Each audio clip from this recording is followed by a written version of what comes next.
Imagine standing on the red soil of Mars, looking up at a sky that is not quite blue. Earth is a distant shimmering star in the vast darkness. You are not just an explorer. You are a resident, a pioneer of a new human world. This isn't science fiction anymore. It is the future we are actively building, step by patient step. We are sending probes, planning missions, and dreaming of footprints on worlds beyond our own. As we reach for the stars, we carry with us our hopes, our technologies, and our societies. But we also carry a fundamental question, one that will shape everything that comes after. When we are out there, living on other planets, who makes the rules? This question is not as simple as it sounds. Back here on Earth, we have countries, borders, and complex systems of law built over thousands of years. But space is different. It is a vast, open expanse that belongs to no single nation. Right now, space is not a lawless wilderness. We do have rules. In the mid-20th century, as the space race began, the nations of the world came together to create a foundational set of principles. The most important of these is the 1967 Outer Space Treaty. It is a remarkable document, born out of a desire to prevent the conflicts of Earth from spreading into the heavens. It declares that outer space, including the moon and other celestial bodies, is free for exploration and use by all states. It also clearly states that no country can claim sovereignty over any part of it. This treaty has served us remarkably well for over half a century. It has ensured that space remains a peaceful domain, a place for scientific cooperation rather than military confrontation. But it was written for a different era. The creators of the Outer Space Treaty were thinking about exploration, not settlement. They imagined astronauts visiting other worlds, not living there permanently. The treaty does not give us clear answers for the challenges of a true interstellar society. For instance, it says you cannot claim national ownership of land on Mars. But what about a private company that spends billions to build a habitat there? The phrase province of all mankind from the Outer Space Treaty sounds poetic, but it has very real practical implications for how we operate in space. It means that the benefits of space exploration should be shared. When a scientific mission discovers water ice on Mars, or reveals the secrets of a distant galaxy, that knowledge is not meant to be hoarded by one nation. It is a gift to human understanding, an addition to our collective library of knowledge about the universe. However, this beautiful idea runs into trouble when we move from pure science to commercial activity.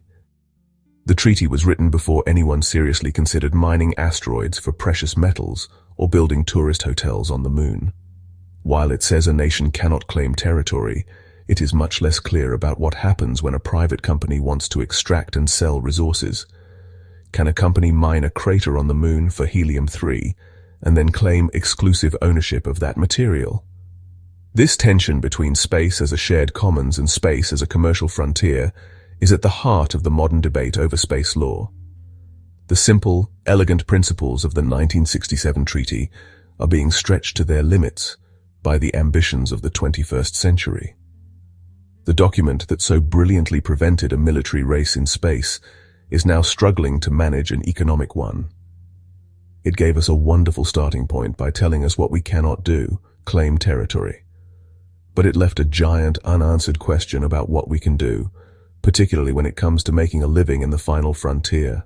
To imagine how laws might work between the stars, we can look to the great historical precedent right here on Earth, the sea. For centuries, the vast oceans were a frontier just as mysterious and challenging as space is today. A key concept that developed was the distinction between territorial waters and the high seas. A nation could claim control over the waters immediately adjacent to its coast, a zone where it could enforce its laws and protect its shores. We could imagine a similar system for space. A planet like Mars might have a territorial space around it, a zone of controlled orbit where Martian authorities manage traffic and enforce local regulations. But the vast emptiness between the planets, the interplanetary high seas, would remain free for all to travel through. When European explorers set sail across the oceans, they encountered lands that were, to them, new and unknown. To justify their claims to these territories, they developed a legal concept known as terra nullius, a Latin phrase meaning nobody's land. This historical concept provides a stark and important warning for our future in space. applying a similar principle in space, even on seemingly empty worlds, is fraught with peril. It could easily lead to a chaotic land rush, where wealthy nations and corporations race to plant their flags on the most valuable locations. The lesson from Terra Nullius is not that we should copy it, but that we must actively reject it. We need to find a way to manage land and resources that is based on principles of equity and shared access, rather than a finders-keepers rule that would inevitably favor the few at the expense of the many. Perhaps the most hopeful and relevant historical example for governing space is not from centuries past, but from our own time, the Antarctic Treaty System. Antarctica, like space, is a vast and harsh frontier that belongs to no single nation. In the mid-20th century, several countries had made competing and overlapping territorial claims on the continent, and tensions were rising. Instead, in 1959, 12 nations came together and created a remarkable treaty that set aside the entire continent as a scientific preserve. The Antarctic Treaty is a stunning success story of international cooperation. It established a peaceful, stable framework that has lasted for over 60 years. The continent is dedicated to science, and research findings are shared freely among all nations. This model offers a powerful blueprint for interstellar law. We could envision a Mars treaty, or a solar system treaty built on similar principles. It would declare celestial bodies off-limits to military activity and dedicate them to peaceful purposes, primarily science and exploration. A council of spacefaring states and independent settlements could meet regularly to make decisions by consensus, ensuring that all stakeholders have a voice in shaping the future of the solar system. The Antarctic Treaty works because it prioritizes cooperation over competition and conservation over exploitation. It proves that humanity is capable of setting aside a vast frontier for peace and science. This is not a naive dream. It is a political reality that has functioned effectively for decades in one of the harshest environments on Earth. Let's get down to the practical problems. Imagine the first permanent, privately funded settlement is established on Mars. A corporation has spent trillions of dollars to build a habitat, a power source, and a water extraction facility. To survive and expand, they need to control the land their city sits on and the surrounding area rich in ice deposits.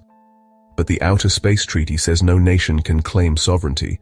Does this mean the corporation's claim is invalid? One proposed solution is a system of leases, not permanent ownership. An international body, perhaps a new United Nations for space, could be tasked with managing Martian land. A company or a group of settlers could apply for a long-term lease for a specific area for a specific purpose. Now let's consider an even more personal problem: crime. Imagine a bustling space station in orbit around Jupiter, populated by scientists, engineers, and tourists from a dozen different countries. One person assaults another during a heated argument. What happens next? There is no local police force to call. The station is not the territory of any single nation. Which country's laws apply?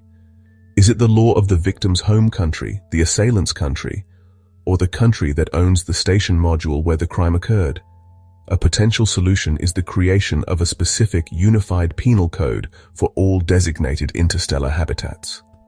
This code of the cosmos would be agreed upon by all spacefaring nations and would cover major crimes like assault, theft, and murder. As humanity expands, so will its economy. Trade will become the lifeblood connecting different settlements. A mining outpost on an asteroid might trade raw metals to a manufacturing hub on the moon in exchange for finished tools and equipment. This interstellar marketplace will require a robust legal framework to function. How can two parties, separated by millions of kilometers and a significant time delay, create a contract that both can trust? What happens if one side fails to deliver the promised goods?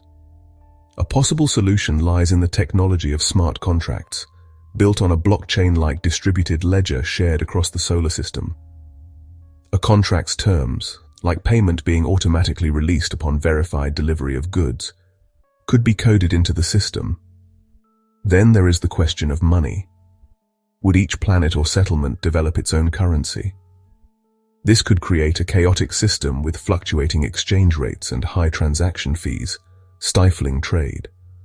A more stable option might be the creation of a universal digital currency for all interstellar commerce, perhaps managed by a neutral interplanetary bank. This cosmic credit or soul coin would provide a common measure of value, making trade simpler and more efficient. Ultimately, even with smart contracts and a universal currency, disputes will still arise. This highlights the need for a specialized court system, an interstellar commercial court.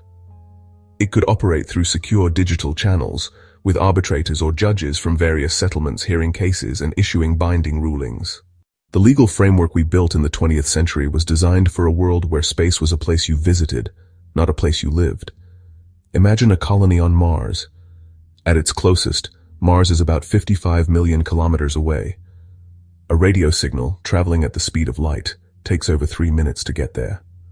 This communication lag is not just a technical inconvenience, it is a fundamental challenge to the very idea of governing from afar.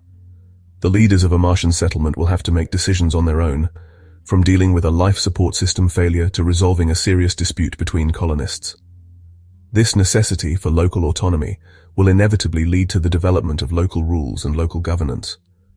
The colonists will become their own first responders, their own lawmakers, and their own judges, simply because distance makes any other option impractical.